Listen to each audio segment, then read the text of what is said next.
For that story, thank you. Meanwhile, big changes happening right now in the weather department. I know things are going to cool down. It's time for sweaters tonight, Jackie. Yeah, certainly not only tonight, but also as we look ahead towards tomorrow night. Tomorrow night could even be colder than what we see out there overnight tonight and into tomorrow morning. So heads up, just make sure you brace for it. I mean, some of the coldest air so far this season. So it's been quite some time since we've seen temperatures this cold for the overnight and also for tomorrow night. That live camera out towards the Roslyn skyline. Yeah, we do have some pops of that fall color, and you notice, yep, the camera's shaking a little bit. Yeah, we've been noticing that breeze picking up in the wake of that cold front as that cold front continues to exit off the eastern seaboard. Back here locally, we have those mainly clear skies, and that's really setting up for the much colder air to move in along with that northwest wind. That's picking up sustained winds between 10 to 20 miles per hour. A few gusts. Those have been between 20 to 25 miles per hour the last hour or so. Earlier today, we did see some of those gusts in excess of 30 miles per hour. So thankfully, the gusts are coming down just a little bit.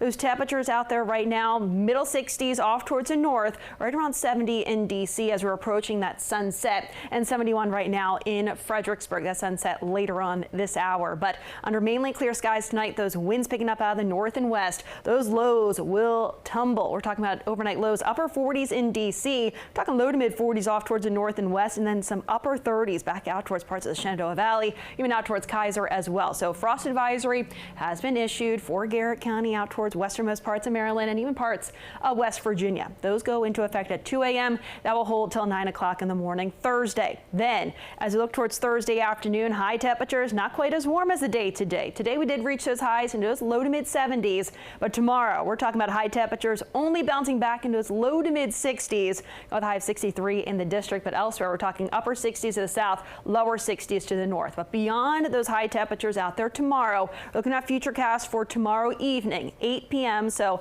a little bit more than an hour or so after sunset, temperatures are dropping upper 40s to those 50s. And we have those winds mainly out of the northeast. We're talking those temperatures dropping back some areas into those 30s, and we're talking middle 30s too, just north and west of the district to start off your Friday morning commute. Closer towards the district, talking lower 40s to start off your Friday morning. And then we start to see a mix of sun and clouds out there for Friday afternoon. But Friday afternoon should be a little bit warmer compared to what we'll see out there for tomorrow afternoon. But we do a freeze watch to talk about into early Friday morning. So tonight we have the frost advisory. Tomorrow night we're talking about that freeze watch back out towards western Maryland, parts of West Virginia, and even out towards the Shenandoah Valley, including that freeze watch. And those are the areas where we could be dealing with some of those temperatures dropping back into those 30s. Now, closer towards the district, we're talking about those overnight lows in the lower 40s into early Friday morning, back in the mid to upper 60s for the afternoon. Looking at towards Saturday, mainly cloudy, at least high temperatures will be close to 70. We're looking at some shower chances developing later on in the day. We do have the system